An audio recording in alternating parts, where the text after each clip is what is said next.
तो गाइस आज हम बात करने वाले हैं क्वेस्टिज्म के चैप्टर नंबर 43 के बारे में। और पिछले चैप्टर में हमने देखा था जब शुयन सो रहा होता है तो उसकी जो क्लाउड कॉपी स्किल होती है वो अपने आप ही एक्टिवेट हो जाती है, क्योंकि शुयन की क्लाउड कॉपी के अंदर ईगो आ चुका होता है, यानी कि उसके अंदर कुछ इमोशंस आ चुके होते हैं। और ये सब कुछ हुआ होता है कार्ड फेस्टिवल वाले डायमंड कार्ड की वजह से। हम देखते हैं क्लाउड कॉपी ने डेयुन का रूप ले रखा होता है और क्लाउड शुयन के ऊपर चढ़ जाता है उसको किस करने के लिए। लेकिन जैसे ही क्लाउड शुयन को किस करने वाला होता है इतने में ही शुयन की आंख खुल जाती है और वो देखता है कि डेयुन उसके काफी ज्यादा नजदीक है। इसलिए शुयन अचानक से डेयुन के पेट में एक लात मार के उसको पीछे फेंक देता है और कहता है, कुतिया कहीं की, आखिर तू ये क्या कर रही थी? कुतिया, तू सोते सोते मुझे जान से मारने की कोशिश कर रही थी, है ना? सच बता, तुझे साउथ गैंगबक हाई स्कूल ने भेजा है ना मुझे मारने के लिए? ठीक है, क्या तू ये सब कुछ इसलिए कर रही है क्योंकि साउथ गैंगबक हाई स्कूल तुझे पैसे दे रहा है मुझे मारने के लिए? नहीं, हम तो एक परिवार का हिस्सा है ना, तू मेरी बहन है। नहीं, तू उनके कहने में ऐसा नहीं करेगी। तो तू मुझे इसलिए जान से मारना चाहती है क्योंकि मैंने तेरे पर्स से पैसे चुराए थे? सिर्फ थोड़े से पैसे के लिए तू मुझे जान से मारना चाहती है? लेकिन शुयन देखता है कि उसके सामने जो डेयुन है चुपचाप से बैठी हुई होती है और कुछ भी नहीं बोल रही होती। और अचानक से शुयन की नजर पड़ती है डेयुन के गले पे, जहाँ पे वो देखता है क्लाउड कॉपी का टैटू।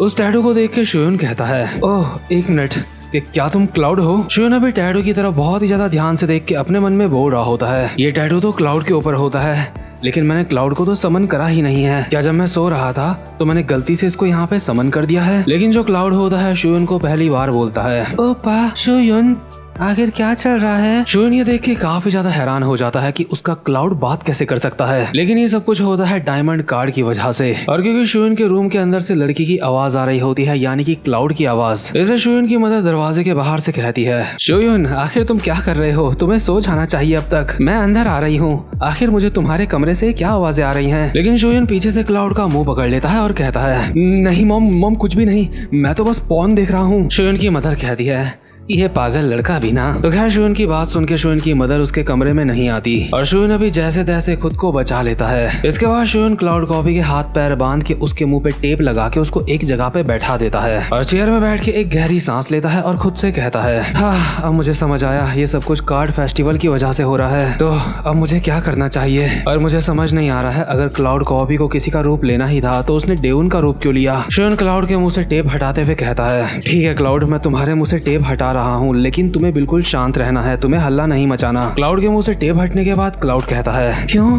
मुझे शांत क्यों रहना है? शुयन कहता है, देखो तुम्हें शांत इसलिए रहना है, अरे यार मैं इसको कैसे समझाऊं? देखो इस दरवाजे से बाहर एक और ऐसा इंसान है जो तुम्हारी ही तरह दिखता है और ये कोई छोटी मोटी बात नहीं है। और अगर सबको तुम्हारे बारे में पता चल गया तो ये दुनिया पलट जाएगी। और अगर तुम अपनी मर्जी से ऐसे ही बिना समन करे बाहर आते रहोगे तो भी मुझे बहुत ज्यादा मुसीबत हो सकती है। मैंने तुम्हें सोंग हारू का क्लाउड बना के गैंग बगबग हाई स्कूल में भेजा था ताकि किसी को पता न चले कि सोंग हारू मेरे साथ है। और अगर गैंग बगबग हाई स्कूल वाले लोगों को पता चल गया कि सोंग हारू मेरे साथ है तो वो मुझे फाड़ के रख देंगे। जो मैं बोल रहा हूँ क्या तुम्हें वो समझ आ रहा है? देखो जो तुम्हारे सोंग हारू बनने की जो ये प्रॉब्लम है, मैं इसको जल्दी से जल्दी फिक्स करने की कोशिश करूंगा। इसलिए अब से तुम तभी मेरे सामने आना जब मैं तुम्हें समन करूं। तुम ये मेरे लिए कर सकते हो, है ना? लेकिन क्लाउड थोड़ा सा उदास होके कहता है, नहीं मैं ऐसा नहीं करना चाहती क्योंकि मुझे ऐसा करना बहुत बुरा लगता है। मैं नहीं चाहती मैं जहाँ से आई हूँ वापस वहीं चले जाऊँ। ये सुन के शुयन अपने मन में बोल रहा होता है, क्योंकि क्लाउड के अंदर अब फीलिंग्स आ चुकी हैं, इसलिए शायद उसे अकेले रहने में काफी ज्यादा अजीब लगता होगा। और शायद जिस जगह से मैं क्लाउड को समन करता हूँ वो काफी ज्यादा अंधेरी जगह होगी जहाँ पे क्लाउड अकेला रहता होगा। इसलिए शुयन अभी क्लाउड को कहता है, तो ठीक है क्लाउड, मैंने फैसला कर लिया है, दिन में पूरे 5 घंटे मैं तुम्हें 5 घंटे समन करूंगा और 5 घंटे तुम्हारे साथ खेलूंगा। मैं तुम्हें एक टोपी पहनाऊंगा जिससे तुम्हें कोई पहचान ना सके और हम दोनों बाहर चलेंगे। मैं तुम्हें ये दुनिया दिखाऊंगा जिससे तुम्हें काफी ज्यादा अच्छा लगेगा। तो बताओ तुम्हें ये सब कुछ कैसा लगा?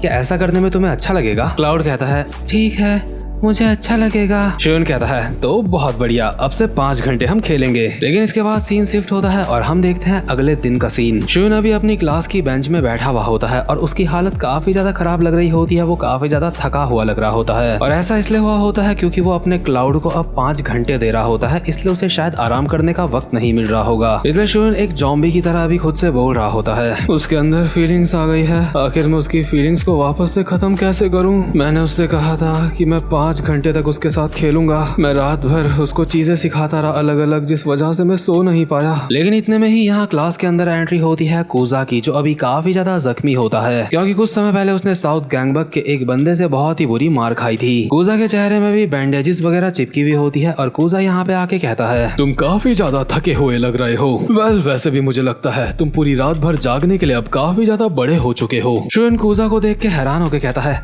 कूजा तो तुम ठीक हो ना? हॉस्पिटल वालों ने तुम्हारे बारे में क्या कहा है? सब कुछ ठीक है ना? लेकिन कूजा टूटी फूटी हालत में होने के बावजूद भी स्टाइल में कहता है, मेरे शरीर का कोई भी हिस्सा टूटा हुआ नहीं है। शायद ऐसा इसलिए है क्योंकि मेरी मसल्स काफी ज्यादा ट्रेंड हैं और उन्हीं मसल्स की वजह से मेरी हड्डियों को कोई भी नुकसान नहीं पहुंचा है। शुयन कहता है कि क्या ये सब कुछ डॉक्टर ने कहा है? क्या तुम किसी दूसरे और हॉस्पिटल में चेकअप नहीं करवा सकते? चलो किसी दूसरे हॉस्पिटल में चलते हैं। लेकिन कूजा के चेहरे में स्माइल होती है, उसे कोई भी दिक्कत नहीं हो रही होती और कूजा एक स्माइल के साथ ऊपर की तरफ देख रहा होता है और अपने मन में बोल रहा होता है, मेरे सारे जख्म भर चुके हैं लेकिन मेरे दिल का जख्म नहीं भरा है। मेरा दिल मेरे सीने के अंदर अब भी तेज तेज से धड़क रहा है, लेकिन मुझे ऐसा क्यों महसूस हो रहा है जैसे मैं अपना दिल वहीं पे छोड़ आया हूँ। इस बात का सिर्फ एक ही जवाब है और वो है प्यार। और कूजा ये सारी बातें अपने मन में बोल रहा होता है ली जियुन के बारे में सोच के, जो कि साउथ गैंगबक की 9th नंबर की बंदी होती है। यानी कि हमारे कूजा को ली जियुन से प्यार हो चुका है। शियुन कहता है, हे कूजा,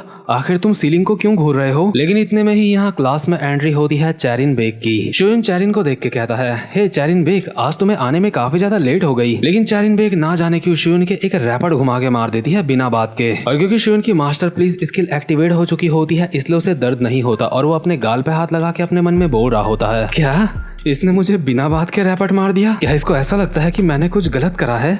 लेकिन मैंने तो कुछ भी नहीं किया। और ऊपर से आज चैरिन बेक इतनी ज्यादा गुस्से में क्यों लग रही है? इसके बाद हम देखते हैं चैरिन बेक को, जो कैफेटेरिया में बैठ के अपने दोस्तों के साथ खाना खा रही होती है और वहाँ पे वो अपने दोस्तों को बताती है कि उसके सपने में आज शुयुन किम आया था। ये बात सुनकर चैरिन की दोनों सहेलियां काफी ज्यादा हैरान होती है और चैरिन भी काफी ज्यादा हड़बड़ा जाती है और अपने दोस्तों को बोल रही होती है कि इस बारे में चिल्ला चिल्ला के बात मत करो, नहीं तो सबको पता चल जाएगा। लेकिन चैरिन की सहेलियां अब भी चैरिन को बोल रही होती है, शायद तुम्हें इसलिए उसका सपना आया होगा क्योंकि तुम हमेशा उससे बात करती हो। वैसे ये बताओ, तुमने सपने में उसके साथ क्या किया था? चैरिन काफी ज्यादा शर्माते हुए कहती है, हम बस एक छोटी सी डेट में गए थे। लेकिन चैरिन की सहेलियां कहती है, क्या सिर्फ डेट में गए थे? इतनी सी बात है? क्या तुमने उसकी बॉडी को टच नहीं करा?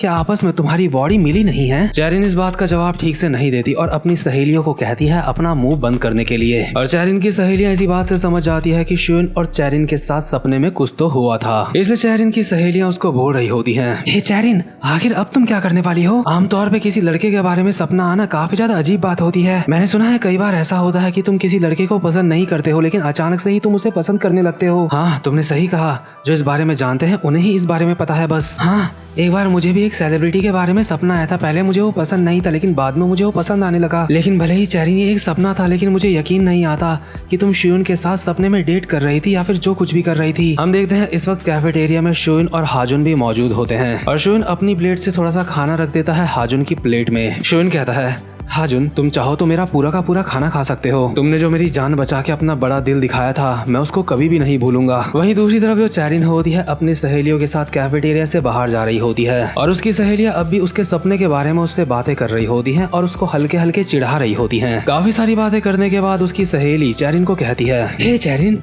क्या तू सच में शुयुन को पसंद करती है? चैरिन अभी ठीक से जवाब नहीं दे पा रही होती और वो एक हल्की सी आवाज में कहती है, नहीं, वो मेरा सिर्फ दोस्त है। चैरिन की सहेलियां कहती है, जरा इसकी शक्ल तो देखो, ये काफी ज्यादा डरावनी लग रही है। लेकिन इसके बाद सीन शिफ्ट होता है और हम देखते हैं साउथ गैंगबक हाई स्कूल का सीन, जहाँ पे कैंग शियोक अपने कुछ खास बंदों को बोल रहा होता है, तुम सबके सब काफी समय हो चुका है तुमसे मिले हुए। मैं जानता हूँ तुम सब काफी ज्यादा बिजी रहते हो लेकिन आज मैंने तुम सबको यहाँ पे इसलिए बुलाया है क्योंकि तुम सब मेरी पावर हो। अभी हम देखते हैं कैंग शियोक के सामने दो बंदे बैठे हुए होते हैं जो कि उसके गैंग के नंबर 4 और नंबर 5 के बंदे होते हैं। नंबर 4 वाले का नाम होता है ओ जिन गो और नंबर 5 का नाम होता है मिन चैंग्यू। ओ जिन गो अभी कैंग शियोक को कहता है, मुझे उम्मीद नहीं थी कि तुम इस तरह से हम सबको यहाँ पे बुलाओगे। वैसे भी तुम्हें जो भी परेशानी होती है तुम हमेशा उसे खुद ही हैंडल कर लेते हो। इसके बाद हम देखते हैं कैंग शियोक की गैंग के नंबर 3 के बंदे को जिसका नाम होता है चंग ब्योंगशैंग। नंबर 3 का बंदा कहता है, मुझे लगता है मुझे इस बात का आइडिया है कि तुमने हमें यहाँ पे क्यों बुलाया है। तुमने हमें यहाँ पे इसलिए बुलाया है क्योंकि गैंगबक की मीटिंग जल्दी ही होने वाली है। और अभी हम देखते हैं कैंग शियोक की गैंग का अभी यहाँ पे नंबर 2 का भी बंदा होता है जिसका नाम होता है युग्योम। ये बंदा भी चुपचाप से एक विंडो में बैठा हुआ होता है और कुछ भी नहीं बोल रहा होता। इतने में ही कैंगशॉक अपने नंबर 3 के बंदे को कहता है, जैसा कि मैंने ब्योंगशैंग से उम्मीद करी थी, ब्योंगशैंग ने बिल्कुल सही कहा है। मैंने तुम लोगों को यहाँ पे इसलिए बुलाया है क्योंकि गैंगबक की मीटिंग जल्दी ही होने वाली है, लेकिन साथ ही साथ में मैंने तुम सबको किम शियुन की वजह से भी यहाँ पे बुलाया है। आजकल किम शियुन की वजह से मेरा दिमाग काफी ज्यादा खराब रहता है। अभी जो मैं बात तुम्हें बोलने की कोशिश कर रहा हूँ वो बिल्कुल सिंपल है। और कैंगशॉक बहुत ही गुस्से में उसके सामने जो टेबल होती है उसको मुक्का मार के तोड़ देता है और इसी के साथ साथ अपने बंदों को कहता है, तुम साउथ गैंगबक हाई स्कूल के एलाइट हो और मुझे लगता है मुझे तुम सबकी मदद लगेगी किम शियुन को पकड़ने में। लेकिन इसके बाद सीन शिफ्ट होता है और हम देखते हैं शियुन और चैरिन को। क्योंकि स्कूल खत्म हो चुका होता है इसलिए ये दोनों अभी घर जा रहे होते हैं और शियुन चलते चलते बोल रहा होता है, तो फाइनली क्लास खत्म हो चुकी है। सच में आज मैं काफी ज्यादा थका हुआ हूँ। रात को मैं ठीक से सो भी नहीं पाया और मुझे क्लास की भी साफ सफाई करनी पड़ी। हे चैरिन, आखिर तुम्हें क्या हुआ?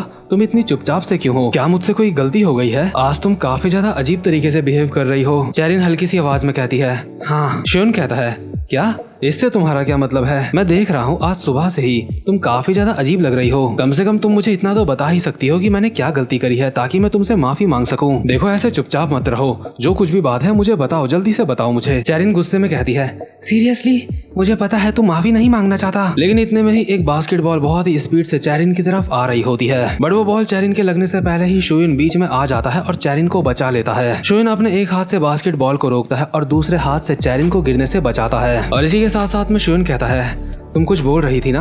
मैंने सुना नहीं क्योंकि ये बास्केटबॉल तुम्हारी तरफ आ रही थी। और चैरिन की शक्ल देख के ऐसा लग रहा होता है जैसे उसे शियुन से प्यार हो चुका है। शियुन अभी लॉन्डो को बास्केटबॉल वापस करते हुए कहता है, अबे ओए पागलो, आराम से खेलो। इतने में ही जो चैरिन होती है शियुन को कहती है शर्माते हुए, हे शियुन किम, अब से ऐसा कुछ मत करना। शियुन कहता है, क्या?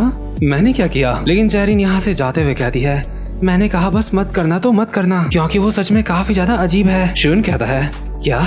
ये कैसी अजीब अजीब सी बातें कर रही है। लेकिन चैरिन अब भी शियुन को बोल रही होती है, वैसे आज तुम फ्री हो है ना? अगर तुम फ्री हो तो चलो साथ में खाना खाने चलते हैं। शियुन कहता है, माफ करना चैरिन, लेकिन आज मेरा कुछ प्लान है। और इतने में ही यहाँ पे पहुंच जाती है यांग शोहा। शियुन चैरिन को यांग शोहा का इंट्रोडक्शन देते हुए कहता है, ये मेरी बहन की दोस्त है, मैं इसके साथ आज खाने में जा रहा हूँ। चैरिन कहती है, क्या तुम्हारी बहन की दोस्त? लगता है मैंने इसे पहले भी देखा है। ये तुम्हारी बहन की दोस्त है लेकिन उसके बावजूद भी ये यहाँ तक आ गई तुम्हारे लिए, आखिर तुम दोनों के बीच में क्या रिश्ता है? लेकिन इतने में ही यांग शोहा अचानक से शियुन का हाथ पकड़ लेती है और उससे बिल्कुल चिपक के चैरिन को कहती है, शियुन और मेरा वो रिश्ता है जहाँ पे मैं शियुन के घर में सो भी रखी हूँ। और सोहा की ये बात सुन के और उसको शियुन के इतने करीब देख के ऐसा लग रहा होता है जैसे चैरिन काफी ज्यादा हैरान है। और देखो सोहा चैरिन के सामने शियुन से क्यों चिपक गई और उसने ऐसी बात क्यों करी। ये बात अगर आप में से कोई लड़की होगी तो वो काफी अच्छी तरीके से समझ पा रही होगी। लेकिन जितने भी लौंडे लोग हैं वो मुझे कमेंट करके बताओ कि आखिर सोहा ने ऐसा क्यों करा। तो खैर गाइस, उम्मीद करता हूँ कि आपको आज की वीडियो भी अच्छी लगी हो, इसलिए चैनल को सब्सक्राइब और वीडियो को लाइक जरूर से कर देना। अब मैं मिलूंगा आपसे अपनी नेक्स्ट वीडियो में, तब तक के लिए गुड बाय।